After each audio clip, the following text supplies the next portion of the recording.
30 with 37 seconds to go. And Denver's going to get a chance to kick a makeable field goal. And the Denver Broncos have beaten the Giants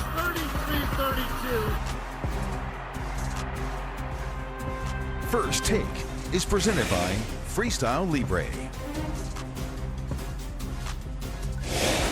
Oh, welcome into First Take. We got Damian Woody, Chris Canty, Amina Smith here with you. Cam Newton out there in Atlanta holding it down. And Chris, you said before the show we weren't going to get our blood pressure up. No, I'm going to stay cool, calm, and collected. That's a lie.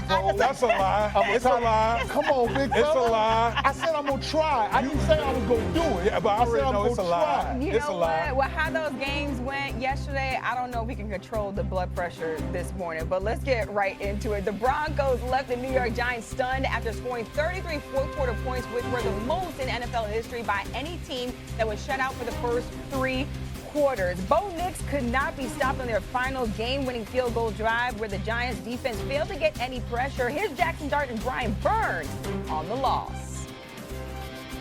It just sucks. I mean, it's like I said, I hate losing. We have good leaders on the team. We have good players. We have to find ways to finish the game. There's just no way in hell we're supposed to lose that game.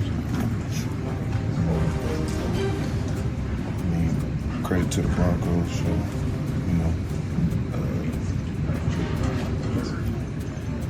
executing the way they did, but we gave that to them. There was no way they were supposed to win that game. Including the Broncos win Sunday, teams are now 2,3,677. Yeah, you heard that right. When trailing by 18 or more points at any point in the final 6 minutes of the fourth quarter since the 1970 merger. This is the second time in franchise history the Broncos won a game after trailing by 19 or more points entering the fourth quarter. There are plenty of things that we can point to in that matchup between the Giants and the Broncos where the Giants lost this game. But Cam, I want to start with you. Who deserves the blame for that Giants collapse? Well, first and foremost, number 99, respectfully, key card revoked. And Chris Canty and Damian Woody understands this analogy. I'm handing you over a 5-gallon trash bag, and I'm giving you 5 minutes to really get all your valuables because that's inexcusable. That type of play right there gets you on the streets faster than you know what. But at the end of the day, when I'm looking at the Giants really unravel here of late, Brian Daboll, this is a definite learning opportunity for Jackson Dart. There were things, and it's always said in sports, when you talk about other sports in regards to shooters shoot, winners win. Well, in this case for the Giants, losers lose. They found ways to lose this football game with the inability to put this team and the Denver Broncos away. When you have Jackson Dart throw a late game interception, when you see the very conservative play calling by Brian Daboll, these things are alarming, but you have to move forward. On a positive note, what Jackson Dart brings to the New York Giants is an excitement that hasn't been in New York as far as the Giants demographic since Odell Beckham. He's extremely exciting, electrifying, and a must-see TV situation, but not these type of clips that we're seeing play in front of us right now. Yeah, I mean, there's plenty of blame to go around, right? I mean, you want to blame Jude McAdamy, the kicker for the New York Giants. Yeah, he deserves plenty of blame. Also, the general manager, Joe Shane, you're having this problem year over year when it comes to your kicker. Right. Yeah. Think about the Washington Commanders game at the beginning of the 2024 season, where you lost the game off of 7 field goals. Why? Because you didn't have an adequate enough replacement for Graham Gano. So losing games the same way year over year because of your kicker, problematic. The other issue I have with the New York Giants, it was eerily similar to what we saw at the end of the Dallas Cowboys game. Why are you allowing receivers to run wide open in the middle of the defense, turn around, catch the ball, and set up a game-tying or game-winning field goal? It gets redundant. And as for the New York Giants, they have the 3rd most expensive defense in the National Football League. They gave up 33 points in the fourth quarter. That's unacceptable. You're paying all of those pass rushers to be able to close the show. It's like a good closer in baseball. You're paying them to shorten the game to shut it down. And when you have a double-digit point lead, Brian Burns and Dexter Lawrence and Abdul Carter and Kayvon Thibodeau, Those guys got to find a way to get after it, especially when two of your starters in the back end of your defense, and Paulson Adebo and Von Holland, were banged up. So there's that. If you want to get to Brian Daboll, he deserves some blame too. He was really conservative with the play calling, didn't use Jackson Dart as a weapon running the football, designed quarterback runs, and that's something that he does really, really well. You didn't feature that until the end of the game at the goal line. Why? And for what? So yeah, there are plenty of people to blame as to why the New York Giants collapsed. But here's the thing. I'm glass half full with my Giants today. And you know why? Because they got the quarterback. And if we're keeping it a buck, I did not think that they were going to be able to go into Denver against the best defense in the National Football League, a defense that was talking cash money in the week leading up to the game, and hang 32 points on those dudes. And it should have been 34 if the kicker would have made 2 extra points. So I am more optimistic than I am pessimistic about the New York Giants in the big picture of things. Listen, I feel the same way. You know, me being an outside observer of the Giants and a team that actively roots for the other team in town, the Jets, you're envious about the way the Giants sit as far as the quarterback situation. But New York Giants fans don't want to hear that this morning. Okay, New York Giants fans they want some explaining to do as to how in the world you had the game under control, locked down for 3 quarters, and you allowed the Denver Broncos, who hadn't done squat offensively, and then allowed them to score 33 points. And for me, it's the defense. Like Shane Bowen, the defensive coordinator for the Giants.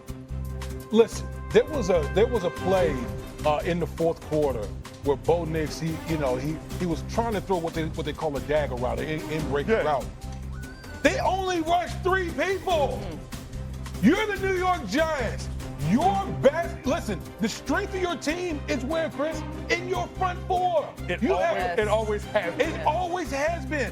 And you're going to drop 3 people? You're going to rush 3 people and drop 8? See, that's that conservative, that's that playing safe type nonsense that ends up getting you beat in the National Football League. When you're literally playing a team, you're up by 10, that's the time to really step on teams' necks at that point in time. You unleash those pass rushes because guess what? Your defense has been playing to the point where they earn the right to rush after the passer. And so for me, when I look at the totality of this thing, the defense, the Giants defense really let them down. I can deal with the quarterback. I know the interception kind of was a turning point in the game. You're going to get that with a young quarterback. Yeah. But the way the defense played in the fourth quarter was absolutely inexcusable. Chris, I want to follow up on one thing that you said. I feel like the Giants, they definitely have the pieces. They have the quarterback. They have that front 4 on that defense. However, do they have the right coach to utilize and put all that talent together? Well, the coach and the quarterback are inextricably linked. Think back to draft day when Joe Shane moved up in the back half of the first round to take Jackson Dart. He said to Brian Daboll, you got your quarterback. Seemingly drawing a line between him and Brian Daboll when it came to what would be the referendum on Jackson Dart. He said that you got your quarterback. And Brian Daboll said he drafted him because he reminded him of a guy he had success with in New England, and Josh Allen. And so far, it's worked out, right? I understand he's 2-2 through the first 4 starts, but there is a different vibe around this team. Everybody is optimistic around it, right? Jackson Dart, Cam Scatterboo, Abdul Carter. This rookie class has really helped this organization change their perspective, their mindset. And I think that the head coach deserves a lot of credit for being able to identify that guy. So I'm not looking at this as a scenario where Brian Daboll is still on the hot seat. I think we figured it out. You don't want to interrupt the progress of the quarterback by changing his head coach and changing his play caller. It happens all the time in the National Football League, and it's not a good thing. Brian Daboll has shown that he knows how to use Jackson Dart.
Shannon.